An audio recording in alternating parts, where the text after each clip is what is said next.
Hi Guy, today I thought we'd have a look at a special compilation CD I've got my hands on for the Amiga CD32. It basically consists of 200 games for the Amigas 500, 600 and 1200, but set up in such a way that they will work with the CD32. Now I mean, obviously I've said before that the CD32 itself is just a stripped down Amiga 1200. You know, there's no keyboard, no floppy disk drive, and there's no real memory expansion.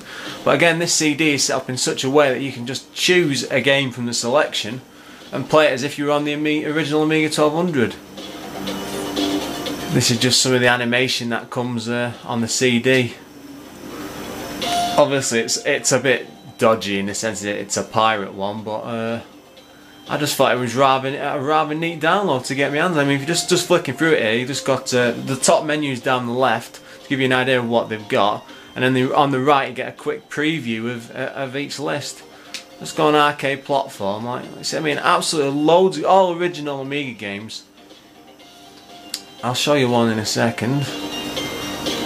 Hang on. I think what I wanted to show, what I was really happy to see on here, was the Monkey Island games, which are some of my favourite games of all time. This is quite a neat. I'm going to load up Monkey Island 2 now just to show you what the pirates have done with it. Basically, quite a neat and nifty hack. Of course, you're faced with the usual loading gubbins where it takes forever. That's the system, I'm afraid. It is a bit strange though. I mean, it has got a double speed drive. I think that's faster than the Mega CD and probably the Super CD-ROM as well on the PC Engine, but still suffers a bit with speed. Like you see this bit, the Amiga DOS is the usual operating system that runs Amigas, but you see where it notes there, I don't know if you can read it, the keys will be pressed automatically. You'll see in a second what that means. That's the one thing I was going to mention but forgot. At the end of this video I'm going to tack on, it's only a quick brief, but I was looking through the cupboard earlier, just at some of the games I got. I was trying to find some NES games for one half of the sketch, and I found an absolute pile of old Amiga games. Oh, hang on, camera fuzz there, there you go. Listen, I'll just get back to that in a second. But as you can see, it's going through the coding bit, you know, like the pirate spin wheel these old games used to have, automatically, so it does it for you. So I've basically got Monkey Island. There's a console version 1 and 2 if I want. You see that I can move the cursor around, choose the easy game or the full version. Just give it, let it load for a second so you can see what it's like. Yeah, see? Monkey Island. I mean, how fantastic is that? And you know, it's fully controllable, and if I press the button I can bring up the save load, and you know, when you save games they go straight to system memory. You know, you can't get better than that. Just a few that are included on the CD as well. Absolutely brilliant. Anyway, let's go back to the main game menu. Hang on, cancel, quit. I do, yes, but well, we'll just have to reset it, I'm afraid. But yeah, so I found a load of old Amiga games, and it's surprised a big chunk of them are actually on this CD, so I do actually own them in a way, so I'm not a complete pirate. There we go with loading times again.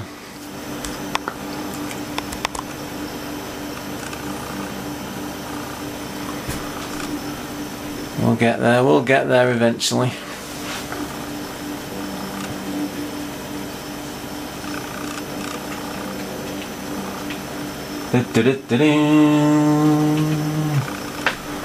Sometime today. This is actually my second attempt at this video. I made one early, but for some reason the PC had a fit when I transferred the file over, so I've had to start from scratch. Most annoying, there's like a 10-minute video just lost there. Well, as you can probably imagine from this bit, it's just mostly 10 minutes of loading.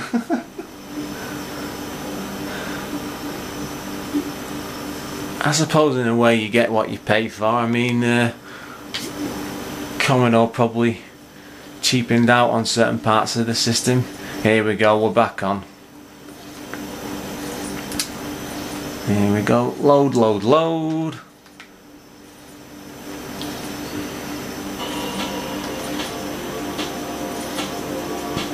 Let's have a look at an interesting arcade game if there is one. What's on here? Wiz and Liz, fantastic game. Tucky, Super Frog, one of the original classics. Both Rick Dangerous games, very hard platforms, but extremely good. Oh bloody hell, it's also got the Zool games on at the bottom. I've just gone and bought one of them, the CD32 version. That was a waste of money. See what's on here. Possum Hole, James Pond 2, Midnight Resistance. Oh, you can't get. Look, New Zealand Story, the Amiga version. Bloody hell, eh? Proper classics on here. Chaos Engine. So you also get a little review scores, a little bit of blurb about them as well. Yeah. And on for a pirate dish, you know, absolutely fantastic. Let's. What you also get, I'm just waiting a second. When you hover over a game title for a bit, you get a mini demo video, so you can actually see what you're selecting to play. Back to the Future 3, I bet that's terrible.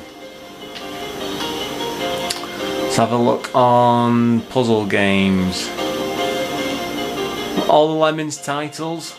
Heimdall 2, that's an RPG. Bloody hell, eh? What's some classic shoot? Oh, Cannon Fodder! Bloody hell! Sorry, I'm easily entertained. I just can't believe what a find this is. And there's quite a few others. I just grabbed the smallest one. This was the 200 disc version, but there was a 4, 6, and 800. And I'm going to try and get my hands on all of them. I mean, basically, if I wanted to, I could turn the CD32 into a 1200, but I've been looking more into it. And you need a unit you call an SX1 or an SX32, but they're like 90 to 100 quid a time, and all it basically does is put like a parallel port and a keyboard socket on the back. And you're like, if you were spending that sort of money, you might as well go down the route of, oh, let's fire up Batman.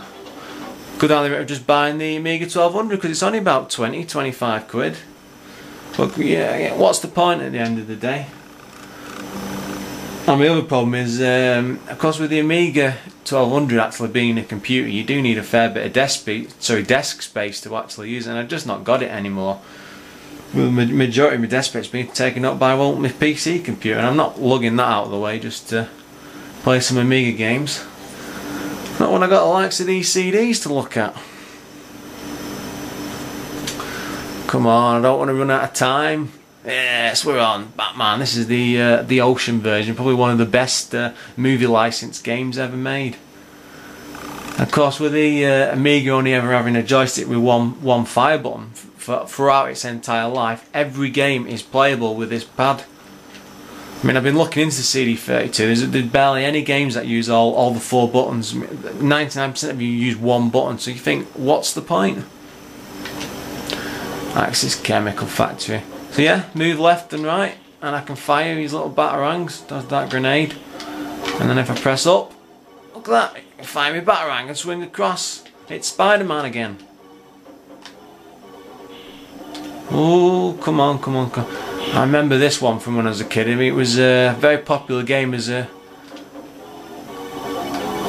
Amiga 500 packing. I had a 600 myself as a kid, but I had a mate who got one towards the late 80s.